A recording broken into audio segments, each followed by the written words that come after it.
This copyrighted telecast may not be reproduced, retransmitted, or used in any form without the authorized written consent of NASCAR Broadcasting. NASCAR would like to thank all of our loyal fans for your continued support, and we hope you enjoyed today's broadcast. The battle for the lead was 1.1 seconds ahead of Mark Martin. Now, oh, Casey Kane goes for a ride through the grass on the front straightaway. Second caution of the day, and it's for the Budweiser Ford. I don't see any damage. He didn't hit the wall. Got a lot agricultural racing. Yeah, they got a lot of work to do there. On it. The right front corner of the splitter's been up. Kane was running 8th when this happened. Watch the white car. Oh, he just gets under Juan Pablo right there, the 42 car on the outside. Pulled him right around.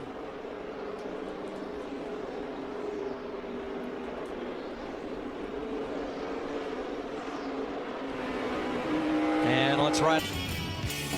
Under caution for the third time today, the Auto Club wrecker helping Juan Montoya, the outside pole sitter, into the garage area. And he's just going to coast it in.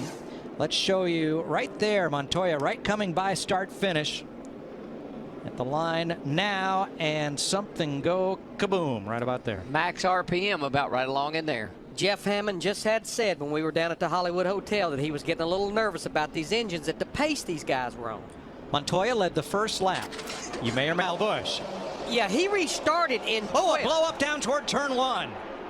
Somebody's gone up in smoke. Ryan Newman, a 39 car, big time. He had trouble on the restart and either spun his tires or missed a gear and might have hurt that engine. Well, he might have, and that same thing happened to Denny Hamlin. You'd think after last year here he'd have learned, but he spun his tires too.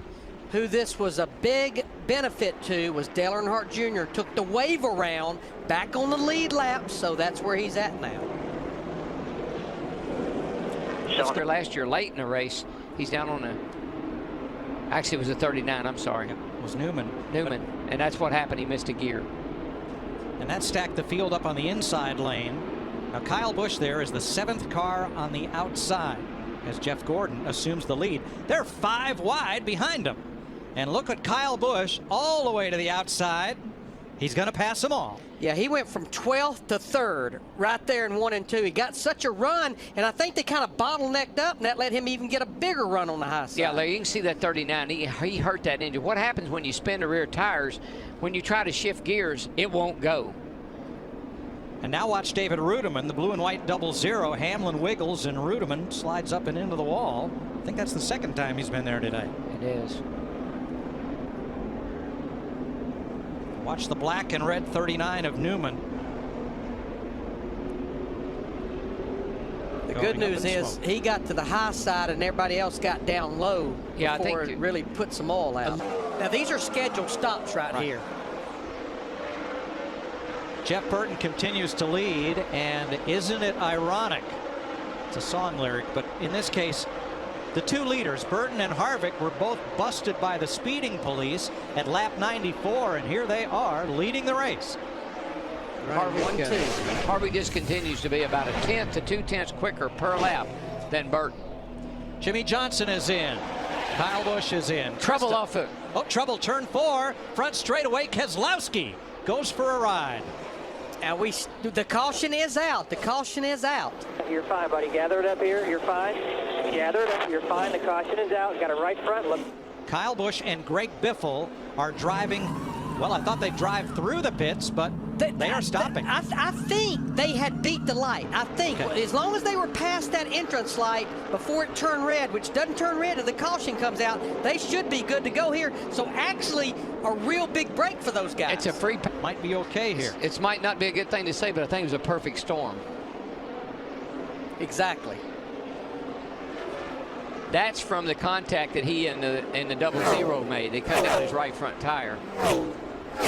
Keselowski was running 13th at the time after battling with David Rudiman. I've seen that a number of times today, Larry. That splitter gets in there and it'll cut the sidewall right out of a tire, and you'll see here as he comes up on the track, his right front was down. Well, and that's the reason you wait till after the race and go find the guy in the garage here. Now he has left Jeff Burton, and he's right up on the closing in quickly.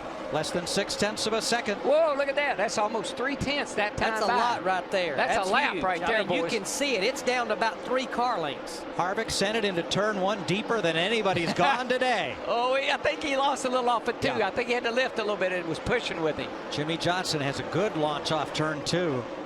Half a second. And that's what you have to make sure. No matter what you do getting in, you've got to get a good run off the corner to maintain that speed down the straightaway. Well, it takes it takes so much concentration when you're running that close to the wall to stay off the wall. Now you got to think about staying off the wall, plus catch this dude, and he's caught him. Harvick is awesome off four. 4 to go. Update a couple stories further back. Jeff Gordon, if they had an engine trouble, it's still running. He's 19th on the lead lap. Regan Smith had a shot at it, but making that pit stop put him back in the pack. He is 20th. But I'm going to tell you what, boys, Harvick is there. Yeah, you know what you're going to hear when they go by this time? New leader, 29 car. El Cajones, Jimmy Johnson, Bakersfield's Kevin Harvick, the 2 California kids are going to go at it here with 3 laps to go for the win. Jimmy's moved up to try to block Kevin, but this is where he's been so strong. Yeah, Harvick got in the wall there. He just couldn't turn it down. And a little bit of air that it took off of his car really messed him up. That's all good. It's all good. Go make it better. You get him down here. You're way better than 1 and 2.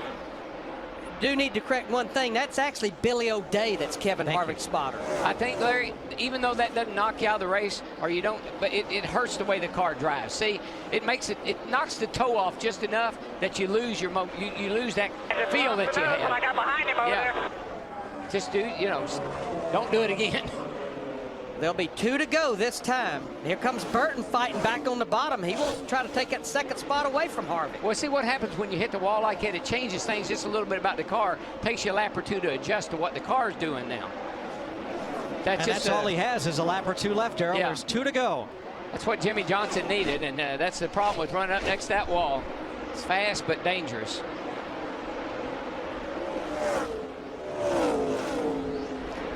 Richard Childress Racing has not won a race at Auto Club Speedway in the Sprint Cup Series. Kevin Harvick spent the morning out down on the pit road speaking to some children, some high-risk children, special need children. Well, Harvick, Childress going to leave here with all 3 cars in the top 10. Boyer's sitting back here. He's in 8th place, so can't complain, man. That's quite a recovery for Clint Boyer. One week at a time. For Jimmy One more Johnson. good lap, bud. 1.3 ahead of Kevin Harvick. What, we got that battle getting back together for 5th back there with Logano and Kurt Busch. The 2 Childress cars will fight it out for 2nd. It's going to be close between them. As Jimmy Johnson is half a lap away from his 48th career win. What did everybody say? He just wins here in the fall? Not anymore. Not anymore. He's won the last 3 fall races. The Roush cars have dominated the spring here, but defending champ Matt Kenseth is only 7th. We're going to have a heck of a finish here for 2nd. Boy, it's going to be a drag race between those 2 guys. I believe Burton might get him down on that bottom. No, Harvick got it. Jimmy Johnson wins the Auto Club 500. There is Joey Logano holding off Kurt Busch Very for nice 5th. run. Gentlemen, you did a great job. Great job, everybody. Great job, Jimmy. I'm very proud of you, buddy. You had to work.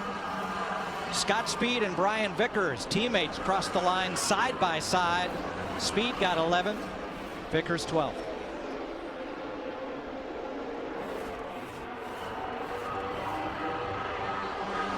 Disaster at Daytona, victory lane in Fontana for Jimmy Johnson. He won his very first win here back in 2002. He gets his 48th win here in 2010. That'll tie Herb Thomas for 12th in NASCAR's all-time win list. And the 2 drivers ahead of him now, Junior Johnson and Ned Jarrett, will both be at Las Vegas next week, signing autographs in the Neon Garage with some historic race cars. Be neat to see. Now, when he won back in 2002, he blew the engine up in the burnout. Sounds like he might do it again today. He has a lot of experience since then. Laying down some rubber.